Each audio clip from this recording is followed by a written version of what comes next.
저출산 고령화 문제, 그리고 노동력 부족, 그리고 이제 연금을 수령할 나이까지 해서 소득의 공백 기간이 발생하는 것들, 이런 여러 가지 이유로 정년 연장이 꼭 필요하다라는 이야기가 나오고 있습니다. 잘 생각해 볼 필요가 있습니다. 정년 연장이 되면 정말로 많은 사람들이 만 65세까지 안정적으로 일할 수 있을까, 이런 것에 대해서도 곰곰이 생각을 해봐야 되는데요. 실제로 정년이 연장이 된다 그래서 많은 사람들이 그 연장에 대한 혜택을 받고 안정적으로 살 수 있는 건 아닌 것 같습니다.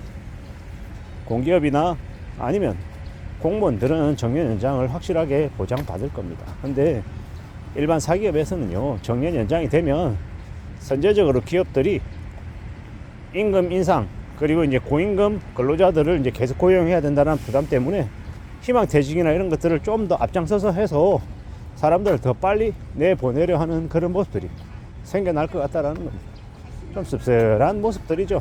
근데 불편하지만 그게 이제 계속 이제 벌어질 일이다라고 봐야 될 것 같습니다.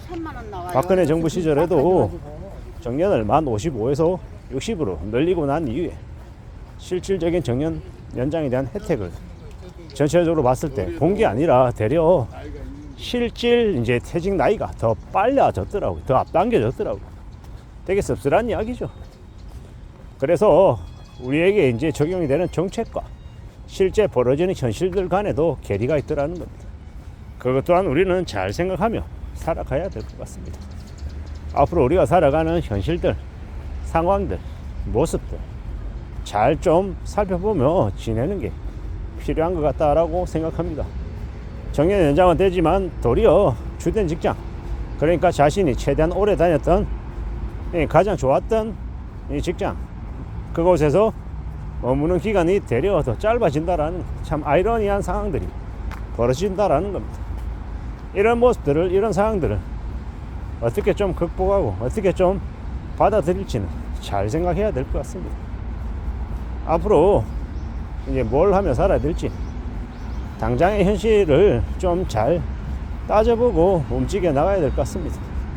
애사롭지 않고 녹록지 않다라는 건 다들 알고 있잖아요.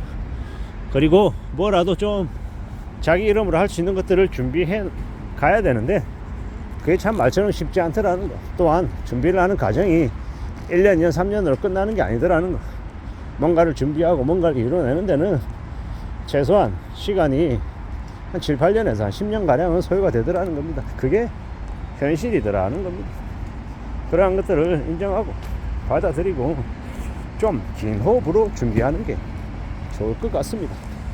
다들 누구나 다 살아가는 게 녹록지 않죠. 힘겨울 겁니다. 어려워할 겁니다. 고민스러워하고.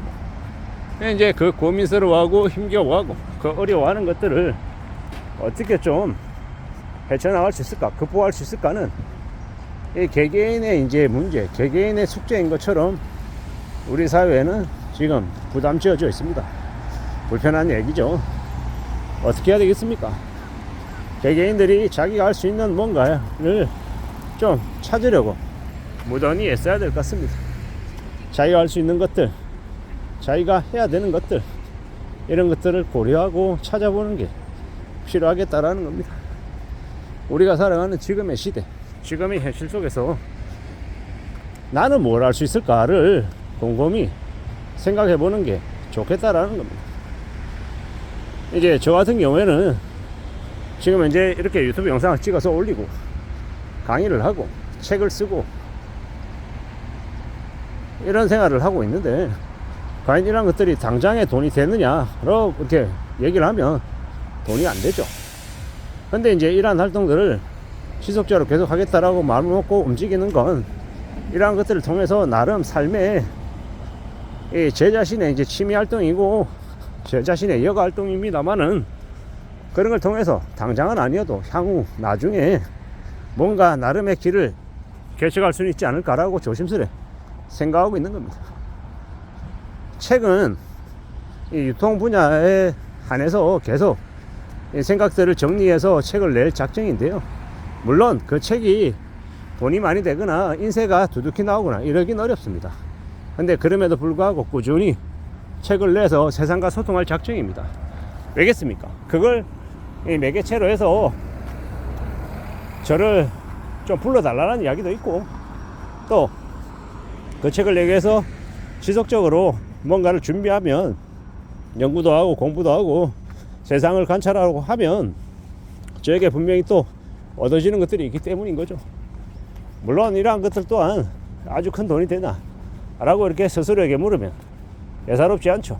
수월하지 않습니다. 하지만 그럼에도 불구하고 또 만들어내려고 무던히 애써야 되지 않을까라고 스스로와 이야기하고 있는 중입니다. 물론 그게 본업은 아닙니다. 본업은 따로 있죠. 직장인의 신분요. 그리고 그 직장인의 신분을 또 무던히 또 바꿔가기 위해서 또 움직여야 되는 거고, 그게 끝났을 때, 그 직장의 일이 끝났을 때 그 다음에 뭘 하지? 그에 대한 고민 때문에 유튜브를 하고 강의를 하고 책을 쓰고 하는 거죠. 이게 얼마나 안정적이 될지는 사실 미지수입니다. 언제든지 송두리째 다 날아갈 수 있는 거라서요. 하지만 그런 불안 속에서도 내 것을 찾아보겠다라고 부지런히 움직이고 헤쳐나가야 할 것 같습니다. 마음을 좀 더 굳게 먹고 나아가 보겠다라고 작정하는 중이죠. 여러 가지의 생각 속에, 현실 속에 삶을 만들어 가보려 합니다. 그래야 되지 않겠나라고 생각하는 거죠. 나중을 준비해야 된다. 직장을 들어가자마자 노후 준비를 하듯이 노후 준비뿐만 아니라 제2의 인생 설계도 같이 준비해야 될 것 같다라고 말하는 겁니다. 자기의 제2의 인생 설계가 준비가 되고 그걸 통해서 아주 약간의 금전적인 수익이라도 얻는다라고 하면 그걸 기반으로 해서 노년의 삶이 그래도 조금은 윤택해지지 않을까라고 조심스레 생각을 해보는 겁니다. 뜻대로 안 될 수도 있고 바람이 이루어지지 않을 수도 있습니다만은 그래도 해보려 하는 겁니다. 그렇게 해보다 보면 또 삶이 괜찮아지지 않을까라고 보는 겁니다. 차분히 착실하게 살아가다 보면 괜찮아지지 않을까라고 말입니다. 우리가 살아가는 현실들, 상황들 또 빡세기도 하고 좀 힘겹기도 하고 여러 고민들이 들겠지만 그럼에도 불구하고 또 뭔가를 만들어 가보려 한다라는 거, 그게 살아가는 또 삶의 모습 중에 하나가 되지 않을까라고 마음을 먹어봅니다. 누가 뭐라 했든 간에 자신의 삶을, 자신의 길을 개척해 나가려고 애쓰는 것, 이게 필요하다라고 내 스스로에게 이야기하며 오늘 하루도 또 살아가 보려 합니다. 이상입니다.